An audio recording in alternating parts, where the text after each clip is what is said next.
Assalamualaikum warahmatullahi wabarakatuh. Alhamdulillahirabbil alamin wassalatu wassalamu ala asyrofil anbiya'i wal mursalin sayyidina wa maulana Muhammadin wa ala alihi washabihi ajmain amma ba'du. Yang kami hormati Bapak Ahmad Fahroni selaku dosen mata kuliah Media dan Strategi Pembelajaran, dan tak lupa teman-teman yang berbahagia pada siang hari ini. Perkenalkan, kami dari kelompok 3 akan mempresentasikan sumber pembelajaran. Perkenalkan, nama saya Nela Yusefia. Saya di sini akan menjelaskan yang pertama, yaitu mengenai pengertian dari sumber pembelajaran. Kata sumber itu memiliki arti, yaitu suatu sistem atau perangkat materi yang diciptakan atau disiapkan untuk memberikan kesempatan siswa dalam belajar. Sedangkan kata belajar atau pembelajaran itu yaitu sebuah proses perubahan tingkah laku ke arah yang lebih sempurna sesuai dengan tujuan tertentu yang telah dirumuskan sebelumnya. Sedangkan sumber pembelajaran menurut para ahli, yang pertama, ini menurut Fatah Syukur Ansi, sumber pembelajaran itu merupakan segala daya, lingkungan, dan pengalaman yang digunakan untuk mendukung proses pengajar yang lebih efektif dan yang digunakan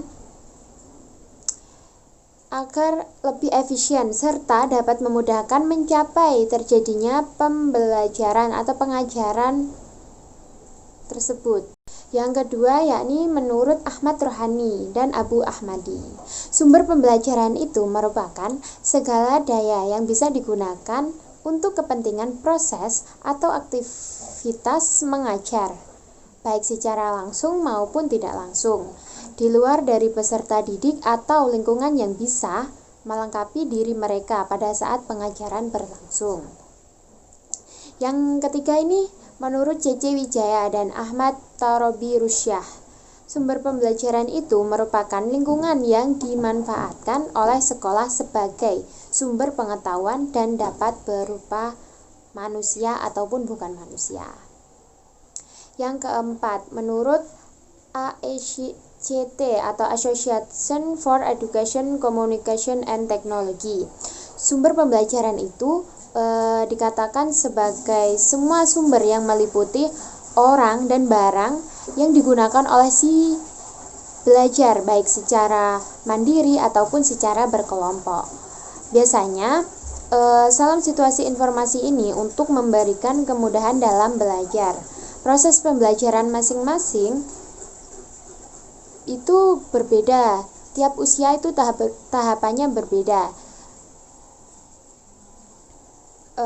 Berdasarkan pengertian sumber pembelajaran tersebut, disimpulkan bahwasanya sumber belajar itu merupakan segala sumber yang baik yang sudah ada maupun tidak ada. Itu yang sengaja diadakan dan pengalaman-pengalaman yang bermanfaat dalam proses belajar, baik secara langsung maupun tidak langsung, secara terpisah maupun terkombinasi. Baik, di sini saya akan menjelaskan tentang ciri-ciri sumber pembelajaran. Ciri-ciri sumber pembelajaran ini menurut Rohani tahun 1997 meliputi: 1. Sumber belajar tersebut harus mampu memberikan kekuatan dalam proses belajar mengajar. Ciri yang kedua yaitu sumber belajar harus memiliki nilai-nilai edukatif yang dapat mengubah perilaku sesuai dengan tujuan yang ada. Ciri yang ketiga yaitu sumber belajar dapat digunakan secara sendiri atau terpisah, tetapi tidak bisa dilakukan secara gabungan. Yang ciri yang keempat yaitu sumber belajar secara bentuk yang dapat dibedakan menjadi dua, yaitu sumber belajar yang dirancang dan sumber belajar yang tinggal pakai.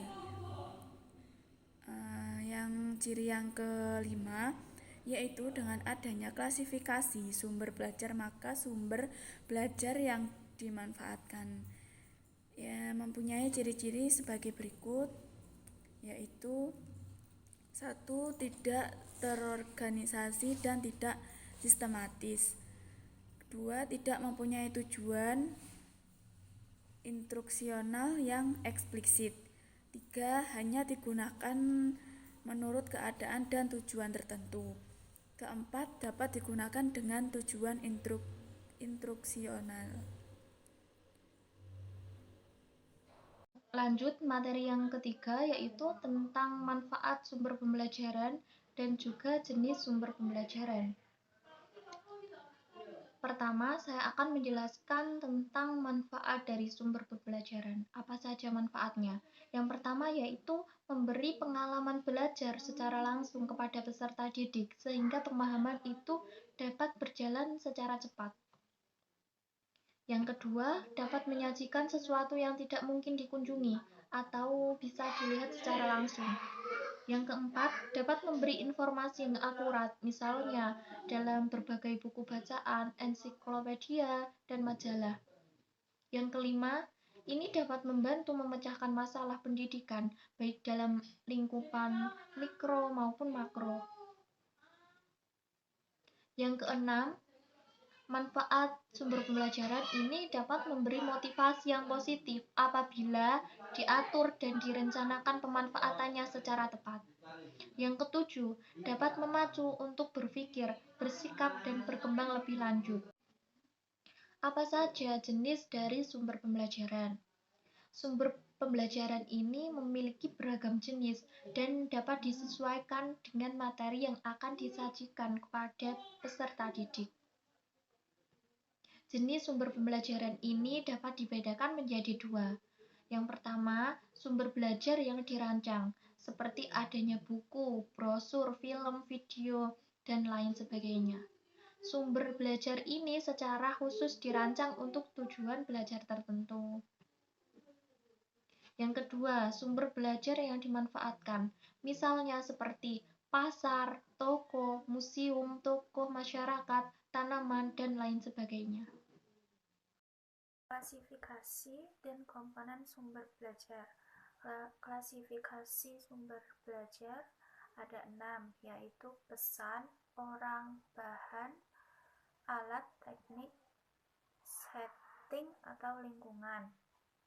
Yang pertama, pesan. Pesan adalah informasi yang diteruskan oleh komponen lain dalam bentuk ide, fakta, arti, dan data.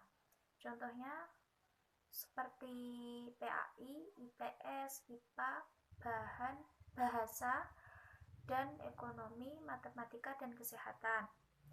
Yang kedua, orang. Orang adalah manusia yang bertindak sebagai penyimpan, pengolah, dan penyaji pesan, seperti guru pembina, guru pembimbing, tutor murid, dan pembicara. Yang ketiga, bahan. Bahan adalah sesuatu atau media atau software yang mengandung pesan untuk disajikan melalui pengguna alat atau dirinya sendiri, seperti transportasi, bingkai film, video, buku, modul, majalah, bahan pengajaran, dan lain-lain. Yang